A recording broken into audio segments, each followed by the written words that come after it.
ही हमारा राष्ट्रगीत। और छत्तीसगढ़ में जब मैं आता हूं तो छत्तीसगढ़ का ये जो राज्य गीत है ये मुझे सपनों की दुनिया में ले जाता है। ऐसा लगता है कि धान के खेतों के बीच कहीं दूर पहाड़ से गिरता कोई जंगली झरना और उसके बीच में छत्तीसगढ़ की मेहनतकश जो आबादी है, खासतौर से महिलाओं को जब मैं खेतों में देखता हूँ तो बहुत सुंदर एक स्वरूप इस राज्य का बनता है। और भूपेश जी ने बहुत प्रयास किए हैं और छत्तीसगढ़, मुझे लगता है इसका मूल्यांकन आने वाले वर्षों में और बेहतर तरीके से होगा।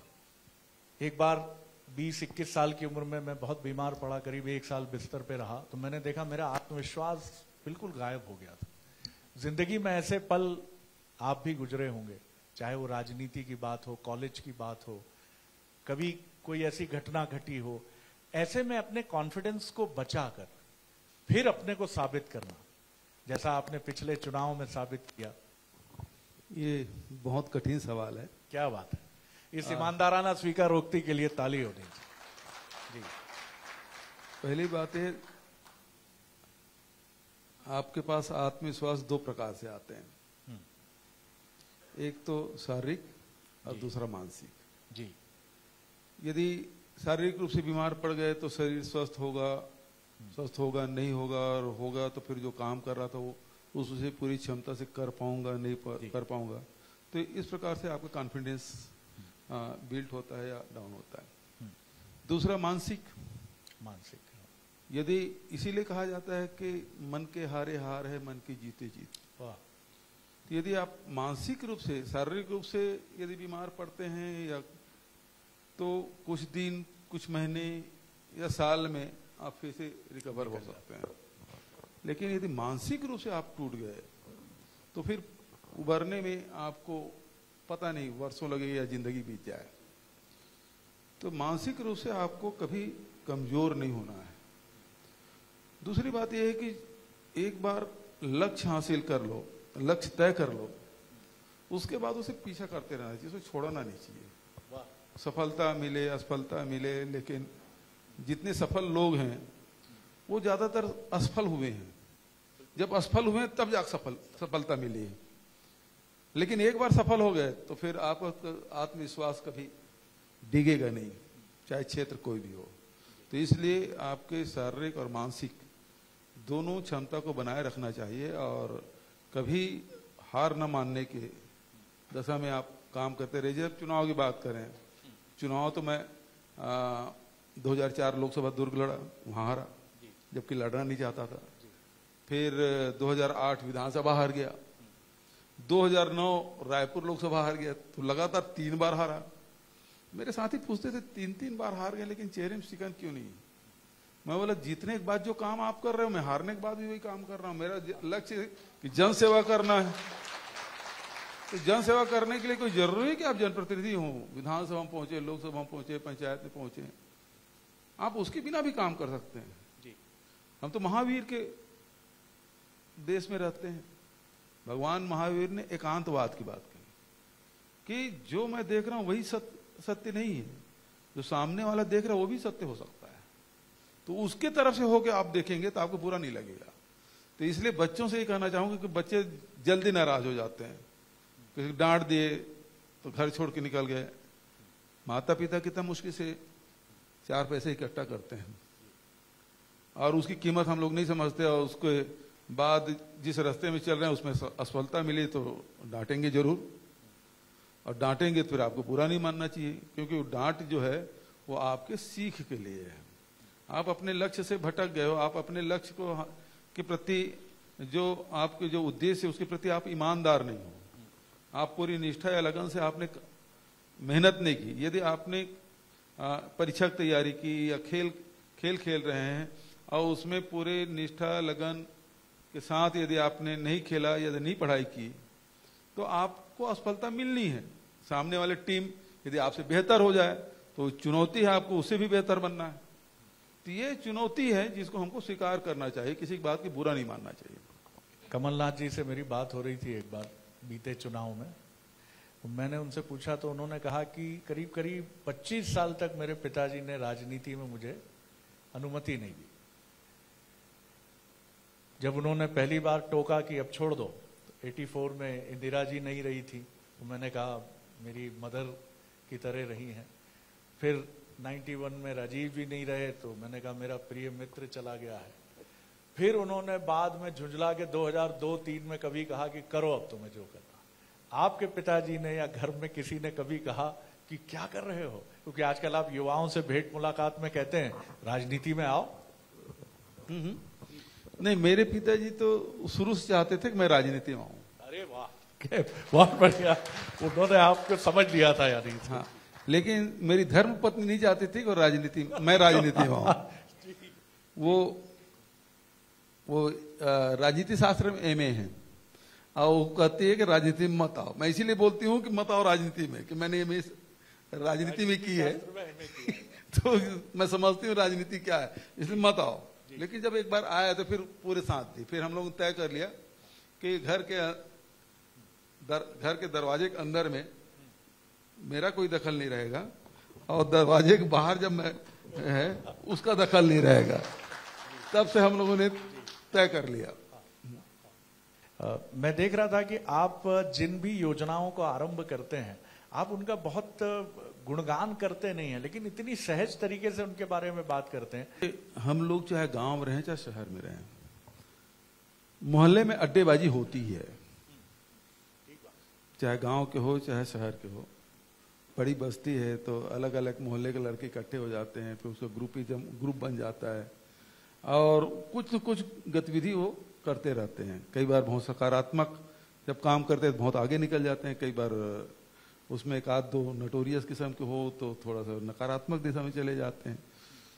तो और उस उम्र में माता पिता खींच के रखते हैं, ज्यादा पैसा उसका देते नहीं, उसको छूट नहीं मिलती, उनके पास धन होते नहीं है, ऊर्जा बहुत होती है उनके पास सपने होते हैं, उसके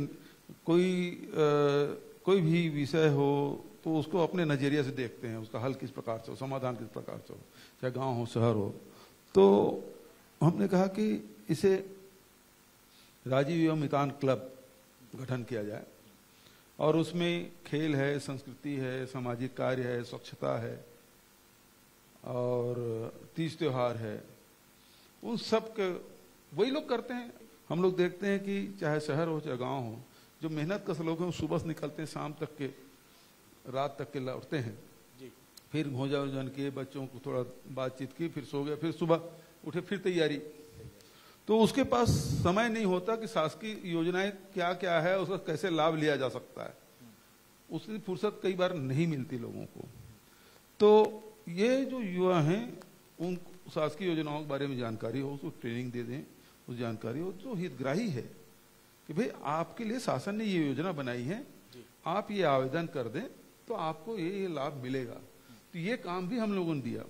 दूसरी चीज ये है कि उसी में से जो कुछ लोग खेती किसानी में चले जाते हैं, कुछ लोग बेहतर रोजगार में दूसरे शहर चले जाते हैं, या फिर वहीं उन बच्चों में खेती किसानी करते मजदूरी करते करते कुछ चीजें जो शासन की, जैसे अभी अपने मीटर रीडिंग की बात कही, मीटर रीडिंग की है तो उसे 4 पैसे अतिरिक्त मिल गए। योजनाएं मुख्यमंत्री के पास बहुत आती हैं, आएंगी ही, प्रधानमंत्री के पास भी आएंगी। हमारी बड़ी उत्सुकता है अगर आप कुछ रोशनी डालें कि बंद कमरे की इन बैठकों में जब इन मीटिंग्स में चर्चा होती है और प्रपोजल्स आते हैं, क्योंकि एक तो हम अर्जुन सिंह जी का सुनते थे कि वो चश्मा ऐसा कर लेते थे तो अधिकारियों के लिए कोडिंग हो जाती थी कि मतलब क्या है।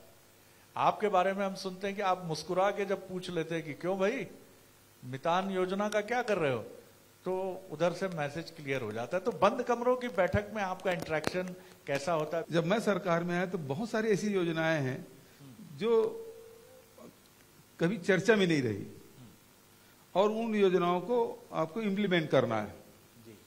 तो ये तो आईएएस हैं, आईपीएस हैं, स्टेट सर्विस से हैं और आईएफएस हैं, सारे बहुत पढ़ के वो लोग परीक्षा पास करके यहाँ तक पहुंचे रहते हैं। लेकिन जब मैं नरवा गरवा घुरवा बाड़ी के बारे में बोलता हूँ तो इनको समझ ही नहीं आता था।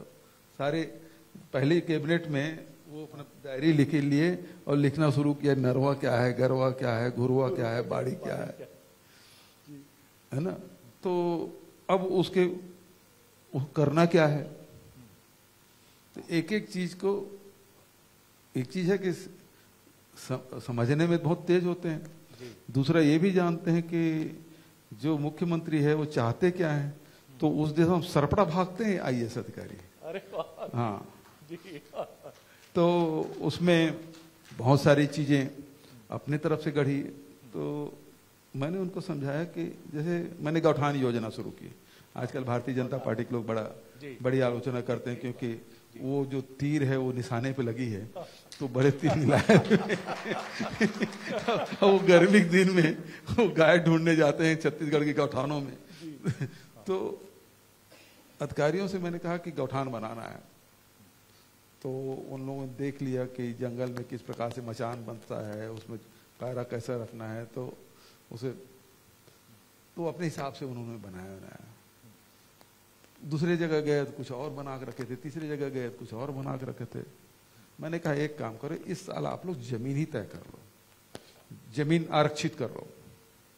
एक साल करीब 1-1.5 लाख एकड़ जमीन इन्होंने आरक्षित कर ली बिना कोई डंडा चलाए। फिर हमने कहा कि इसके बाउंड्री वाल कर दीजिए, इसमें कुछ टांका बना दीजिए, ये वर्मी कंपोस्ट के लिए, गोबर के लिए, पानी के लिए, चारा की व्यवस्था कैसे करना है। तो एक एक करके बताते गए तो समझ आया कि ये तो बहुत बड़ी योजना है सर। वाटर रिचार्जिंग की बात जब हुई, जब ये मितान योजना है तो इसमें करेंगे क्या, मैंने ऐसा करना है, तो डिस्कशन पूरा होता है। हम लोग अभी कोरोना काल में एक बहुत बढ़िया घटना घटी जिसका जिक्र करना चाहूंगा, अभी अचानक याद आया जी। सारे सीनियर आईएएस अधिकारी बैठे थे, कोरोना के बारे में जो डायरेक्शन वगैरह देना था वो सब हुआ। उसके बाद बैठे चाय पी रहे थे। मैंने उनसे कहा बातचीत में कि आप लोग इतने साल से हो गए यहाँ नौकरी करते, एक हॉस्पिटल नहीं बना पाए जिसमें आप अपने परिवार के लोगों का इलाज करा सकें। आपके परिवार बीमार पड़ते हैं तो आप प्राइवेट हॉस्पिटल में जाते हैं, जबकि आम जनता को शासकीय अस्पतालों, तो ऐसे शासकीय अस्पताल बनाओ ना जिसमें कितना पैसा लगेगा और सारी सुविधाएं दो, जिसमें आप अपने परिवार के लोगों का इलाज कराएं।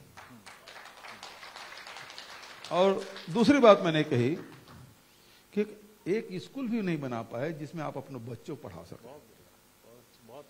उसी दिन ये स्वामी आत्मानंद अंग्रेजी स्कूल की शुरुआत हुई और आज 377 स्वामी आत्मानंद अंग्रेजी स्कूल है। तो ये जो अधिकारियों के साथ बैठने से क्या फायदा होता है, जब उनके साथ केवल आप उसे डंडा चलाते रहेंगे ना, ये करके लाओ वो करके लाओ, कभी फुर्सत में बैठ के थोड़ा सा उसके अंदर भी झांक लो या उसके अंदर में उसको निकाल लो, तो वो सब चीज दिखाई पड़ जाता है। बहुत गंभीर बात थी। मैं सोच रहा था आपने कितने बढ़िया ढंग से, बात सही है कि आप अगर उसी अधिकारी तंत्र को प्रोत्साहित करते हैं, उनके सुझाव समझते हैं, और मुझे कहने में संकोच नहीं कि आत्मानंद स्कूल की आपकी योजना ये दूसरे स्टेट भी फॉलो कर रहे हैं, और ये बहुत अल्टीमेट योजना है, क्योंकि उनमें से कुछ स्कूल्स को मैंने देखा है छत्तीसगढ़ में, और कमाल है उन बच्चों का कॉन्फिडेंस, उनके टीचर्स का कॉन्फिडेंस, मतलब बड़ी खामोशी से एक रेवोल्यूशन, क्रांति चल रही है वो, और ये आपने बहुत सहजता से कर दिया। हाँ, कोंडागांव आप गए थे? कोंडागांव में गया। कोंडागांव अभी यहाँ महारानी अस्पताल के बस्तर जगदलपुर को देख लीजिए सर। अभी हमने आंख वाली जो इलाज के मशीनें महंगे से महंगे लाए हैं और सैकड़ों की तादाद में इलाज हो रहे हैं, आंख का ऑपरेशन हो रहा है। तो इस दिशा में हम लोग अभी एक हमारा साथी है, वो बीजापुर का रहने वाला, तो उसके रिश्तेदार उत्तर प्रदेश से आए थे। उसको अचानक मतलब उसकी तबीयत खराब हो गई, क्योंकि पहले से उसको बीमारी थी, उसको ऑपरेशन कराना था, अब वो जरूरी हो गया था। तो उन्होंने कहा मुझे तुरंत लौटना पड़ेगा। बोले क्यों लौट रहे हो, अभी तो आए हो? बोले ये प्रॉब्लम है, अब मुझे ऑपरेशन कराना है, डॉक्टर साहब ने बोला था, तो अब मुझे जाना पड़ेगा, शायद वो प्रॉब्लम बढ़ रहा है। बोले चलो यहाँ का हॉस्पिटल, हमारे गवर्नमेंट हॉस्पिटल गए साहब, देखे वहाँ सारे मशीनें थी और सारे डॉक्टर और सारे स्टाफ। बोले अभी चलो, 1 घंटे में ऑपरेशन करके छोड़ दिया। उनको विश्वास ही नहीं होगा बीजापुर जैसी जगह में उसका ऑपरेशन भी हो जाएगा। तो ये सुविधाएं हमने इन 5 साल में डेवलप किया है। जी। विधानसभा चुनाव अब नजदीक है, फिर अगर दूसरी बार छत्तीसगढ़ में भूपेश बघेल कांग्रेस की सरकार, तो क्यों? वो इसलिए कि इन 5 वर्षों में जो काम हमने किया, ये बस्तर में हम बैठे हैं, बस्तर के मुख्यालय में बैठे हैं। 5 साल पहले जब आते थे तो आप कोई भी सभा हो, 4 बजते बजते आपके कुर्ते खींचना शुरू कर देते थे, भैया आप बंद करो, हमको घर लौटना है। क्योंकि और दादा बोलो अंदर वालों के बारे में बात ही नहीं करना, क्योंकि आप अंदर वालों के बारे में भाषण दिए तो हम घर नहीं पहुंच पाएंगे। 5 साल बाद यह दृश्य बदला है। दूसरी बात यह है कि लोगों से, लोग 5 साल पहले जब मुख्यमंत्री बना तब लगातार सवाल पूछे जाते थे मुझसे कि ये नक्सल समस्या के किस प्रकार से निदान ढूंढेंगे। मैंने कहा अपने लोगों से मैं बात करूंगा, तो लोग समझ लिए मैं नक्सलिस्ट बात करूंगा। मैं कल मेरे अपने लोग, यहाँ के किसान, यहाँ के आदिवासी, यहाँ के व्यापारी, यहाँ के जवान, यहाँ के पत्रकार, ये मेरे अपने लोग हैं। पहले मैं इनसे बात करूंगा। और मैंने किया कि व्यापारी क्या चाहते हैं, पत्रकार क्या सोचते हैं, जो नौजवान है वो क्या सोच रहे हैं, और उनके बीच में जाके उनसे मैंने कहा कि ये, जैसे मैं कैंप में गया तो उनसे मैंने बात की कि भाई आपके पास तो डॉक्टर हैं। बोले हाँ। गांव के लोगों का इलाज क्यों नहीं करते? आप फुटबॉल वॉलीबॉल खेलते हैं, यहाँ गांव में नौजवान लड़के हैं, उनको बुला लीजिए, उनको साथ खेलिए। तो आप पढ़े लिखे हैं, आपके पास समय है, गांव के बच्चे थोड़ा पढ़ा क्यों नहीं देते? तो इससे क्या फर्क पड़ेगा? मैं बोला आप कैंप से निकलते हैं तो सबसे पहले जो भी सामने मिलता है उसको आप नक्सली समझते हो, और यदि आप उससे मिलते जुलते रहेंगे तो आपको पता रहेगा कि यह आदमी नक्सली नहीं है। आप उसके साथ खेलेंगे, उसका इलाज करेंगे, उसको पढ़ाएंगे, वहां पे दुकान भी होगी कैंप के पास, तो वहां आवागमन रहेगा, तो आप पहचान तो लेंगे कि ये आदमी तो हमेशा बाजार में आता है, ये दुकान में आता है। तो ये परिवर्तन हमारे नौजवानों में आया। दूसरा परिवर्तन गांव के लोगों में आया, अरे ये तो हमारी सुरक्षा के लिए है, ये भी हमारी तरह इंसान है, अपने ठीक है नौकरी कर रहे हैं लेकिन हमारी तरह है, हमारे लिए हमारा सहयोगी के रूप में है, हमारी सुरक्षा के लिए। तो ये बड़ा परिवर्तन आया। और आज स्थिति ये है कि 5 सालों में कोई फर्जी इनकाउंटर नहीं हुआ। एक क्रॉस फायरिंग में एक आदिवासी मारा गया, उसको हम लोग स्वीकार किए कि क्रॉस फायरिंग में उसकी मृत्यु हुई, वरना एक भी फर्जी इनकाउंटर नहीं हुआ, फर्जी गिरफ्तारियां नहीं हुई। बल्कि जो गिरफ्तार थे उसको वापस करने का काम, जेल से कैसे बाहर आए 1700 लोगों को। दूसरी बात यह है कि सड़क को वो पैरामिलिट्री फोर्स और जवान के जाने के लिए नहीं समझे। जब उसके पास पैसा आया तो ट्रैक्टर भी खरीदे, मोटरसाइकिल भी खरीदे, कार भी खरीदे, तो अब उसकी जरूरत हो गई। तो 5 साल में कोई सड़क कटा नहीं है साहब। नहीं तो नई सड़क बनती थी, हम गीदम से भैरमगढ़ के थोड़ा सा आगे निकलते थे, हर 30 मीटर में सड़क कटी हुई मिलती थी, नई सड़क। अब किसी रास्ते में चले सड़क कटी हुई मिलती थी, लेकिन अब वो बात नहीं, कोई सड़क नहीं कटता। तो ये बस्तर में परिवर्तन आया। और सबसे बड़ी बात यह है जो मुझे मेरे दिल को छूती है, वो बात है कि यहाँ के लोग चाहते हैं कि हमारे बच्चे भी पढ़ें, और सबसे ज्यादा स्कूल की, कॉलेज की डिमांड यहाँ। और 2 ही चीज मांगते हैं जब मैं बस्तर में आता हूँ, सड़क वड़क तो बना रहे हैं, पुल तो बन रहा है, लेकिन हमारे यहाँ बैंक खोल दो साहब, और स्वामी आत्मानंद नगरी जी स्कूल खोल दो। छत्तीसगढ़ के लिए कहा जाता है कि 17 से 20% आबादी शहरी है, तो बाकी आबादी ग्रामीण है। तो ग्रामीण अर्थव्यवस्था का आपका मॉडल तो बहुत चर्चा में है। आज गोबर से पेंट बन रहा है, नितिन गडकरी जी सराहना करते हैं। आप बजट के लिए आते हैं तो आपका बैग जो है वो भी उसी से बनता है, और मुझे ध्यान आता है केंद्र में भी उसका उपयोग हुआ, यानी आज वो चर्चा में पूरे देश में है, उपयोग में आ रहा है। फिर भी शहर के जो 17 से 20% लोग हैं, वो ढके छुपे शब्दों में कहते हैं कि कका हमारी तरफ भी क्या कहेंगे उसको देख ले थोड़ा था।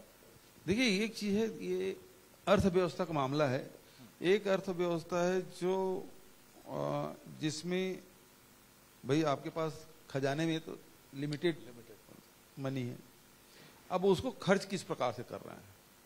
तो एक रास्ता ये है कि आम जनता की जेब में पैसा डाला जाए, और इन 4 सालों में 4.5-5 सालों में हमने लगभग 1,60,000 करोड़ से अधिक की राशि सीधा पैसा आम जनता की जेब में डाला।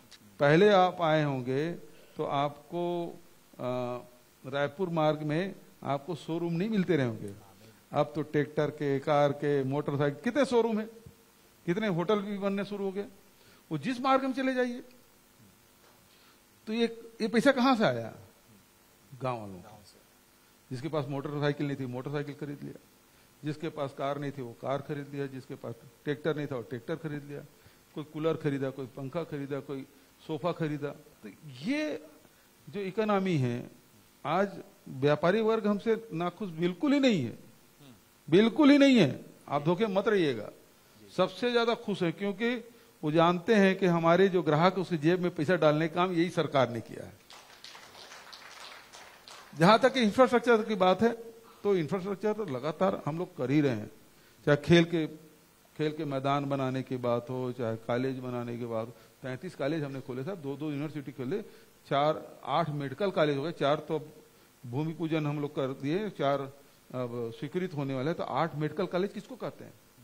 वो सारी चीजें, तो कोई इंफ्रास्ट्रक्चर में भी कोई कमी नहीं आ रही है। 16,000 करोड़ का सड़क ही बना दिया हमने। अच्छा, हाँ, बस्तर में आप पता कर लीजिए। कहा जाता है कि केंद्र की जो सरकार है बीजेपी की, वो गैर भाजपाई जो 2 मुख्यमंत्री हैं उनसे बहुत स्नेह रखती है। एक आप, एक दिल्ली वाले केजरीवाल जी। 2 मुख्यमंत्री उनको बड़े प्रिय हैं कि ये बढ़िया काम भी करते रहते हैं, जहां लड़ने भिड़ने की जरूरत है लड़ भिड़ भी जाते हैं। तो कैसे देखते हैं इस स्नेह को जो वहां से मिलता है आप दोनों को? भाई, केजरीवाल के बारे में मेरी मुलाकात भी नहीं है, और केजरीवाल जी प्रधानमंत्री से या गृह मंत्री से मिलते हैं नहीं मिलते ये भी मुझे जानकारी नहीं है। लेकिन मैं जरूर कई बार जो छत्तीसगढ़ के मुद्दों को लेकर प्रधानमंत्री से भी मिला, गृह मंत्री से भी मिला। जैसे अभी पिछले दिनों मेरी मुलाकात हुई थी, देखिए उस दिन उसके माताजी देहांत से हुआ था, और दूसरे दिन मेरा अपॉइंटमेंट था। तो मैं तो उम्मीद कर रहा था कि एक मीटिंग कैंसिल हो जाएगी, लेकिन खबर आई कि मीटिंग होगी। मैं गया और मिलेट्स के बारे में करीब 1 घंटा तक मुझसे चर्चा की। कोदो कुटकी रागी के बारे में, मिलेट्स कैफे के बारे में जो रायगढ़ में हमने शुरुआत की थी, तो उसके बारे में करीब 1 घंटा चर्चा किया उन्होंने। उसके पहले और एक बार गया था, तो ये गोबर खरीदी और गोबर से बनने वाली वस्तुएं, उसे गमले दिए, वर्मी कंपोस्ट, उसके आर्थिक किस प्रकार से उसकी अर्थव्यवस्था है संचालित हो रही है, तो उसके बारे में डिटेल मुझसे जानकारी लिया। और मैंने बताया कि अब हमारे यहाँ अभी देखिए हमारे यहाँ करीब 10,000 गौठान है, उसमें लगभग 6,000 गौठान स्वावलंबी गौठान है, कि गोबर अब अपने पैसे से खरीद रहे हैं। तो वो चीज मैंने उनसे बहुत विस्तार से मुझसे बात की थी। तब भी बात हुई तो उसका उल्लेख दूसरे दिन नीति आयोग की बैठक थी, तो उसमें उल्लेख किया। बघेल जी गोबर खरीदी की व्यवस्था की है, तो नीति आयोग की बैठक में उन्होंने उसकी प्रशंसा भी कर दी थी। तो इसी प्रधानमंत्री से कोई रोज तो मिल नहीं सकता, लेकिन 2 बार मिले तो दोनों बार बहुत अच्छी चर्चा हुई। लेकिन ये व्यक्तिगत बात हुई, लेकिन यदि राजनीतिक रूप से देखें तो नुकसान केंद्र सरकार हमारा बहुत किया। हाँ, जैसे रॉयल्टी, हमारे जीएसटी का पैसा नहीं मिलता हमको, कितने बार मांग चुके हैं। चूंकि लोकसभा चुनाव भी ज्यादा दूर नहीं है, इंडिया कितने आशान्वित हैं आपकी? इंडिया, एक समय बीजेपी का नारा था इंडिया शाइन, भारत चमकेगा। अब ये गठबंधन की मैं बात करूं तो क्या आप उम्मीद करते हैं कि 2024 में ये गठबंधन जो 2 चुनाव में बीजेपी के सामने तमाम गठबंधन निस्तेज हुए हैं, लेकिन इस तीसरे लोकसभा चुनाव में इंडिया शाइन करेगा? बिल्कुल सही बात है। भारतीय जनता पार्टी लगातार सिमटती जा रही है। इंडिया गठबंधन के बाद बंगाल भी आपके हाथ से निकल जाएगा। वहीं से सांसद आए थे, बंगाल से, पंजाब से। पंजाब में तो उनका था नहीं, बंगाल से, कर्नाटक से, उत्तर प्रदेश से, बिहार से, गुजरात से, राजस्थान, छत्तीसगढ़, मध्य प्रदेश, इतने से आपके सांसद आए हैं। अब ये राज्य आपके हाथ से निकलने वाला है। तो इंडिया के नाम से सबसे ज्यादा घबराए हुए हैं भारतीय जनता पार्टी और मोदी जी से लेके निचले स्तर के जो उनके पदाधिकारी हैं, सब में घबराहट है इस गठबंधन से। तो इस बार आप आशा से भरे हैं कि इंडिया अच्छा प्रदर्शन करेगा लोकसभा इलेक्शन? बिल्कुल। अब दूसरी बात यह है कि 10 साल बहुत होते हैं। जनता ने देख लिया इस महंगाई से, बेरोजगारी से त्रस्त है। और अब मणिपुर जैसे विषय में आप छत्तीसगढ़ को भी लपेट लेते हैं। और मणिपुर की समस्या अलग है। मान लो छत्तीसगढ़ में आपको यदि आलोचना करना है तो बहुत विषय है जिसमें आप आलोचना बिना विषय के भी आप आलोचना कर लेते हैं, तो उसको फिर मणिपुर के साथ मत जोड़िए। मणिपुर की वो जो समस्या वो अलग है और उसके साथ यहाँ जोड़ना उचित नहीं है। लेकिन आप उसे आड़ लेना चाहते हैं, उस समस्या का सामना नहीं करना चाहते। तो आपने सुना भूपेश बघेल जी को, और मैंने इन भूपेश बघेल जी के लिए एक शेर मुझे याद आता है कि जिसे नहीं है पता उसमें जोशो खरोश है, जो पा गया है राज वो चुप है खामोश है। ये भूपेश बघेल ऐसे लगते हैं जो अपने राज्य को समझ गए हैं, उसकी इकॉनमी के ट्रैक को बहुत अच्छे से समझ गए। बतौर मुख्यमंत्री मैं बात कर रहा हूँ, इस राज्य को समझते तो वो आरंभ से हैं, लेकिन वो समझ गए कि कैसे आगे बढ़ना है। और बहुत ठहर कर इसीलिए वो ये दावा फिर प्रस्तुत करते हैं कि अगली बार फिर कांग्रेस सरकार। देखते हैं जनता इस पर कितनी और किस तरह से मोहर लगाती है। सर बहुत शुक्रिया।